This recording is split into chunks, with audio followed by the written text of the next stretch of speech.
नवरात्रि तब तक अधूरी लगती है जब तक घर में कंजिका ना हो जाए। और कंजिका जब घर में होती हैं तो एक अलग ही माहौल होता है।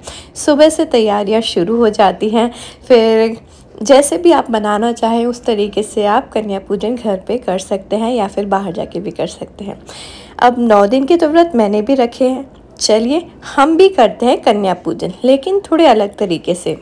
सबसे पहले तो अगेन वही सारी सुबह की तैयारियां, क्योंकि खाना तो बनाना ही है, कन्या पूजन करना है तो, क्योंकि जब तक पेट नहीं भरेगा तब तक आशीर्वाद कैसे मिलेगा। नहीं, कई लोग वेट करते हैं कि जिस दिन अष्टमी होगी, नवमी होगी, उस दिन हम कन्या भोजन करेंगे। लेकिन मेरा मानना ये है कि नवमी के दिन ऑलरेडी इतने भंडारे हो रहे होते हैं, अष्टमी के दिन हर कोई खिलाता है, तो मुझे ऐसा लगता है कि पहले खिला दो ताकि बच्चे मन से खा लें। भूखे पेट होंगे तो अच्छे से खा लेंगे, अदरवाइज़ सबके यहाँ जा जा के बच्चे इतना उनका पेट भर जाता है ना, तो मन से खाते नहीं हैं। तो मैंने भी इस बार ना सप्तमी में हमारे यहाँ कन्या पूजन कर ली थी। वैसे मैं सोच रही थी षष्ठी में हो जाए, लेकिन षष्ठी में हो नहीं पाया, लेकिन सप्तमी में हमने कर ली थी कन्या पूजन। खैर बच्चों ने बहुत मन से खाया था। कंजिका खिलाने के लिए मैंने ना मेन्यू बहुत सिंपल सा रखा था। पूड़ी जो कि हर बार होती है, आलू टमाटर की सूखी सब्ज़ी और हलवा। वैसे तो छोले चलते हैं ना, मतलब काले चने चलते हैं कन्या पूजन में, लेकिन मुझे लगता है कि बच्चों को ना काले चने उतने पसंद नहीं आते हैं। आलू की सब्ज़ी बड़े ही मन से खा लेते हैं, तो जो बच्चों को पसंद है वो बनाते हैं। मैं तो ये भी सोच रही थी कि बिना लहसुन प्याज वाला ना वो बना देती हूँ, पाव भाजी बच्चों के लिए बना देती हूँ, कम से कम वो बच्चे मन से खा लेंगे। नेक्स्ट टाइम सोचूंगी और ट्राई करूँगी कि कुछ अलग खिलाऊँ, क्योंकि बच्चे भी ना ये कुछ दिन ना पूड़ी सब्जी हलवा खा खा के उब जाते हैं, तो उनको भी कुछ अलग मिलना चाहिए। नहीं, अब यहाँ पर कोई मुझे ज्ञान मत देना कि भाई जंक बोल रहे हो आप। ठीक है, हर बच्चा खाता है जंक, तो हर बच्चा खाता है, आपने भी खाया है, तो कभी कभार तो सब चलता है। अब यहाँ हलवा के लिए ना सूजी तो भुन रही है। हलवे के लिए ना मैंने बारीक वाली सूजी का इस्तेमाल किया है हलवा बनाने के लिए, और वो भुन रही है। साथ में मैंने सोचा टाइम लग रहा है, चलिए आटा भी लगा लेते हैं। और मेरी आदत नहीं है कि एक साथ ना ढेर सारा आटा गूँथ सकूँ, और इतना बड़ा बर्तन भी चाहिए ना, तो मेरे पास एक बड़ी कढ़ाई है। मैंने सोचा चलो उसी में गूँथ लेती हूँ ढेर सारा आटा जो लगाना है, क्योंकि मुझे लगता है मुझे करीबन 100 पूड़ी तो बनानी ही पड़ेगी बच्चों के लिए। आराम से 30-40 बच्चे तो हो ही जाएंगे। और पूड़ी के लिए ना हमें थोड़ा सख्त आटा लगाना है ताकि आसानी से आप पूड़ी बना सकें, और क्योंकि ढेर सारी पूड़ी बनानी है, कई पूड़ियाँ तो हम एक साथ बेल के भी रखेंगे, अगर गीला आटा रहेगा ना तो बेल के नहीं रख पाएंगे, सारी चिपक जाएंगी। इसलिए थोड़ा सख्त आटा लगाना है, थोड़ी तो मेहनत लगेगी। तो बहुत ही कम बारी होते हैं, हर बारी तो मेरी सासू माँ होती है नवरात्रि के टाइम पे, तो हमेशा वो पूड़ी बेल लेती हैं, आटा गूँथ लेती है। लेकिन इस बार तो सब मुझे ही करना था। थैंक गॉड मेरे हस्बैंड इतना हेल्पफुल है, वो मेरी हेल्प कर रहे हैं। बस माता का नाम लेके शुरू कर दिया है कन्या भोजन का खाना बनाना, और माँ सब देख लेगी, सब अच्छा करेगी, बस यही विनती है माँ से। चलिए आटा मैंने लगा लिया है, इसे रख देते हैं एक पतीले में ढक कर। तब तक हम बाकी की चीज़ें तैयार कर लेंगे, फिर एक साथ ढेर सारी पूड़ियाँ बनाकर तैयार करेंगे। यहाँ पर जो हमने सूजी भून रहे थे वो भी भून गई है। देखिए कलर कितना प्यारा आया है। हमारे यहाँ ना सूजी को थोड़ा डार्क भूनते हैं, बिल्कुल लाइट नहीं भूनते हैं। अच्छी भुनी हुई रोस्टेड सूजी होती है ना, तो खुशबू बहुत अच्छी आती है और अच्छा सौंधा लगता है फिर हलवा। और हमारे यहाँ वाइट वाला सूजी का हलवा नहीं बनाया जाता है, इसी तरीके का बनाया जाता है, तो बचपन से ऐसे ही हलवा खाने की आदत है। तो यहाँ पर सूजी भुन गई है, बस इसमें डालेंगे चीनी। जितनी सूजी ली है हमने उतनी ही हम चीनी डालेंगे। मैंने यहाँ पर 2.5 कटोरी सूजी ली थी, तो मैंने यहाँ पर 2.5 कटोरी चीनी भी इसमें डाल दी है। मीनवाइल आलू भी उबल गए थे, तो आलू आशीष यहाँ पर छील रहे हैं ताकि जल्दी से हम आलू की सब्ज़ी भी छौंक लगा देंगे। फिर आलू छीलने के बाद में आशीष टमाटर भी काटेंगे, फिर झटपट से सब्ज़ी बन जाएगी। अब देखिए यहाँ पर चीनी डाल दी है मैंने सूजी में। अब मिक्स करेंगे, फिर इसमें हम पानी डालेंगे।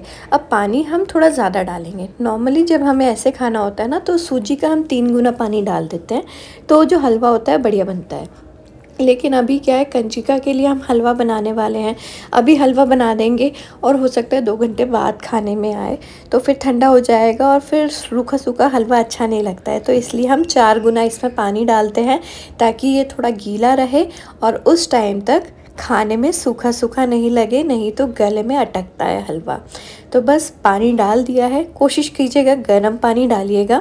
और जब तक सूजी ये पानी पी रही है तब तक मैंने सोचा चलिए ड्राई फ्रूट्स को भी हम चॉप कर लेंगे और फिर ड्राई फ्रूट्स हम हलवे में डाल देंगे। तो यहाँ पर मैंने बादाम ले लिया है, काजू ले लिया और किशमिश भी ले लिया। आप नारियल भी ले लीजिएगा, मैं अभी निकालना भूल गई थी। बादाम और काजू को ना मैं इस तरीके से यहाँ पर क्रश कर रही हूँ क्योंकि हम हलवे के अंदर नहीं ड्राई फ्रूट्स को मिक्स करने वाले हैं, हम ना ड्राई फ्रूट्स को हलवे के ऊपर सजाने वाले हैं। देखते जाइए कैसे।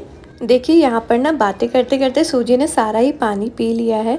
अब बस थोड़ा सा ऊपर से हम घी और डालेंगे क्योंकि हमने घी स्टार्टिंग में इतना ज़्यादा नहीं डाला था।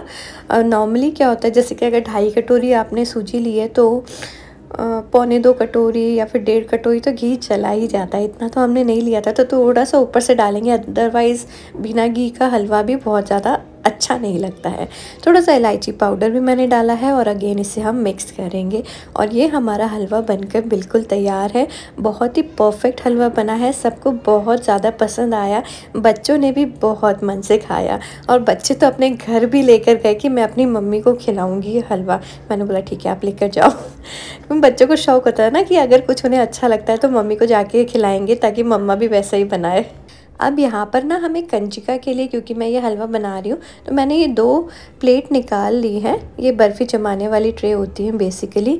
इसमें मैंने थोड़ा सा घी लगा दिया है और इसमें हम ये सूजी का हलवा जमा देंगे। अगर आप ऐसे बाउल से थोड़ा थोड़ा एक चम्मच निकाल के दो ना तो उतना सुंदर नहीं लगता है। तो हमारे यहाँ क्या होता है जैसे कि कोई भी पूजा हो रही है, कथा हो रही है, तो उसके लिए हलवे को कैसे किया जाता है, इस तरीके से ना हलवे को जमा दिया जाता है। फिर एक एक जैसे हम बर्फ़ी काटते हैं उस तरीके से काट के फिर प्लेट में एक एक पीस रख दिया जाता है। फिर चाहे तो आप 1 पीस रख लीजिए, 2 पीस रख लीजिए और अब इसे हम लेवल कर लेंगे। 2 ट्रे मेरी यहाँ पर भर गई हैं पूरे ही हलवे से। लेवल कर लेंगे अच्छी तरीके से। अभी काफ़ी ज़्यादा गर्म है हलवा तो थोड़ा सा आपको लगेगा, तो स्पैचुला की हेल्प से ना आप इसे प्रेस कर सकते हैं और ऊपर से ये ड्राई फ्रूट्स आप स्प्रिंकल कर दीजिए और अच्छी तरीके से ना दबा दीजिए। फिर ये हमारा जो हलवा कम बर्फ़ी कह लीजिए, सब बच्चों को तो ये बर्फ़ी ही लग रही थी। फिर बाद में जब उन्होंने खाया, अरे दीदी ये तो हलवा है, मैंने बोला हाँ। फिर ये मैंने दोनों ट्रे हमारी सेट हो गई थी तो इसे मैंने यहाँ पर डाइनिंग में रख दिया है ताकि अब किचन उतना भरा भरा ना लगे और आराम से मैं ना बाकी की चीज़ें बना सकूँ। अगर भरा भरा लगता तो मुझसे काम नहीं होता है। इसे मैंने रख दिया। अब बारी है सब्जी बनाने की और साथ में पूड़ियाँ सेकने की। तो बस बड़ी सी कढ़ाई अगेन ले ली है। वही कढ़ाई मेरे काफ़ी सारे काम आती है जिसमें हमने आटा लगाया। अब इसी में हम सब्जी भी बनाएंगे। सब्ज़ी यहाँ पर हम बिना लहसुन प्याज के बनाने वाले हैं। तो मसालेदार कुछ बनाना है तो उसमें मैं सोच रही हूँ थोड़ा सा ना इसमें हम अदरक ग्रेट करके डाल देते हैं। आप चाहें तो अदरक का पेस्ट भी डाल सकते हैं, लेकिन ग्रेटेड अदरक का ना स्वाद अच्छा आता है। साथ में हरी मिर्च ले लिया और हरी मिर्च के ना बड़े बड़े पीसेस कट कर रही हूँ ताकि बच्चों को अगर दूर से दिख जाए ना तो वो निकाल दे। छोटे छोटे पीसेस वो निकाल भी नहीं पाएंगे, फिर बच्चे को बहुत ज़्यादा तीखा लग जाएगा। सब्ज़ी हम सरसों के तेल में बनाने वाले हैं। तेल हमारा अच्छा गर्म हो गया है तो बस इसमें मैंने डाला है ढेर सारा जीरा और साथ में जो अदरक और हरी मिर्च हमने कट करके रखी है वो डाल दी है। और इसी के साथ इसमें गया ढेर सारे टमाटर। करीबन 1 किलो यहाँ पर मैंने टमाटर ले लिए हैं 3 किलो आलू के लिए। और टमाटर के साथ में इसमें हम डाल देंगे नमक। नमक थोड़ा सा ज़्यादा ही जाएगा क्योंकि ढेर सारी सब्ज़ी है, लेकिन हिसाब से डालिएगा, अपने अंदाजे से डालिएगा। जब हम पूजा का खाना बना रहे होते ना तो एक दुविधा ये हो जाती है कि आप टेस्ट नहीं कर सकते पहले, तो नमक वगैरह या मिठास कैसी है वो आप पहले से नहीं पता कर सकते, तो हर चीज़ अंदाजे से बनानी होती है। चलिए अब टमाटर तो मैंने इसमें डाल दिए हैं। अब इन्हें पकने में करीबन 10 मिनट तो लगेंगे ही क्योंकि गैस की फ्लेम इसमें हमें लो टू मीडियम रखनी है।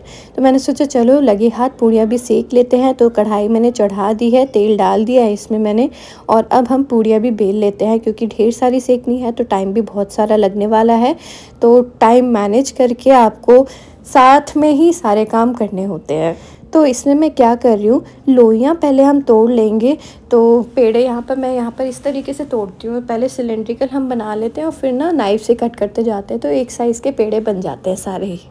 और हमारे यहाँ क्या है ना, पूड़ियाँ थोड़ी कम बनती हैं हमारे यहाँ, मतलब मैं अपने पास में पूड़ियाँ थोड़ी कम बनाती हूँ। अदरवाइज़ मेरे ससुराल में तो पूड़ियाँ बहुत बनती है, हर दूसरे दिन पूड़ियाँ बनती हैं। तो मेरी उतनी आदत नहीं है पूड़ियाँ बनाने की, तो शेप उतना भी सुंदर वाला गोल नहीं आता है, पर हाँ काम चलाओ तो पूड़ियाँ बनी जाती है। आपके साथ कैसी सिचुएशन है ज़रूर बताइएगा। मेरे यहाँ ऐसा है कि मतलब महीने में 1 बारी या मैक्सिमम 2 बारी बन गया। हाँ अगर कोई ओकेज़न है तो बन जाती है, क्योंकि हमारे यहाँ फेस्टिवल फेस्टिवल में रोटियां फिर नहीं बनती, हमारे यहाँ फेस्टिवल में फिर पूरी सब्ज़ी ही बनती है। तो यहाँ पर टमाटर भी गल गए हैं, इसमें मैंने सारे ही मसाले डाल दिए हैं। ढेर सारी धनिया पाउडर जाएगा, हल्दी पाउडर जाएगा, लाल मिर्च पाउडर डालेंगे हम, थोड़ा सा इसमें कश्मीरी लाल मिर्च पाउडर भी डालेंगे, भुना जीरा पाउडर डालेंगे और गरम मसाला पाउडर भी ज़रूर से डालिएगा और ढेर सारी कसूरी मेथी भी डालिएगा अच्छा स्वाद लाने के लिए। और जब मसाले आप मिक्स करेंगे देखेंगे कितना सुंदर आपका ये मसाला बनकर तैयार हो गया है। अब जो आलू हमने उबाल के रखे थे, आशीष ने छील दिए थे, अब वो इसमें आशीष डाल रहे हैं। तब तक मैं यहाँ पर पूड़ियाँ सेक रही हूँ। मैंने आशीष से बोला, आशीष मैंने पूड़ियाँ बेल तो दी है, कढ़ाई भी हो गई है, चलो आप इसमें आलू डालो, तब तक मैं पूड़ियाँ सेक लेती हूँ। कढ़ाई में ना मैंने तेल थोड़ा ज़्यादा डाल दिया था, थोड़ा सा रिस्की हो रहा था, तो फिर मैंने तेल जो एक्सेस डाला था वो हटा दिया। आशीष को भी डर लग रहा था, साइड में खड़े होके बोल रहे थे विद अ कंसर्न, वो बोल रहे थे तुमने तेल बहुत ज़्यादा डाल दिया, हटा दो वरना जल जाओगी और एप्रिन पहन लो।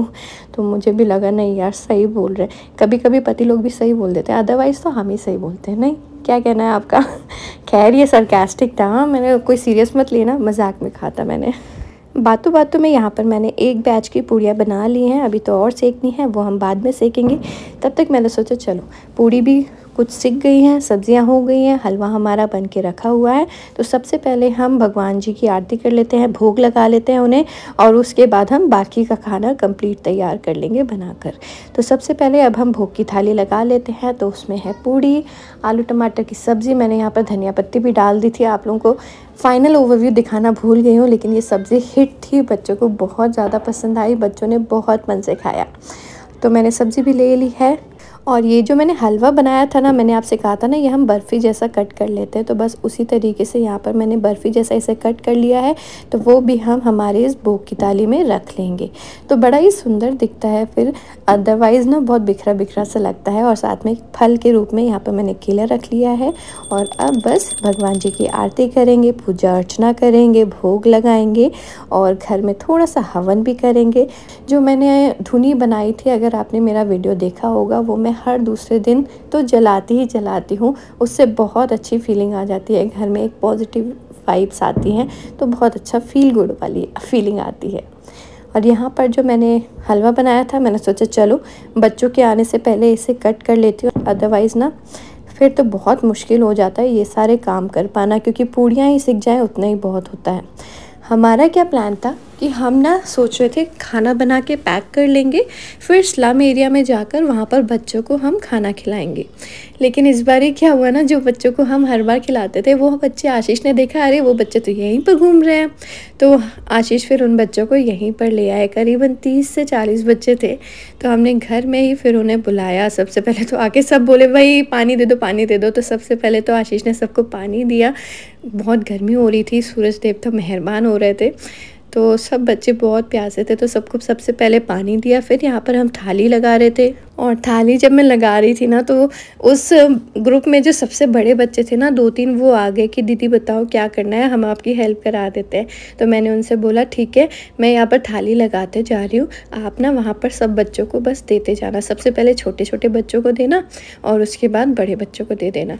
जब हम इस तरीके से कंजिका खिलाते हैं ना, तो मेरा ये नहीं होता कि बस लड़कियों को खिलाना है कि क्या, या फिर सिर्फ 9 लड़कियों को खिलाना है। जितने भी बच्चे होते हैं हम सबको बराबर से खिलाते हैं, फिर चाहे वो लड़कियां हों चाहे वो लड़के हों।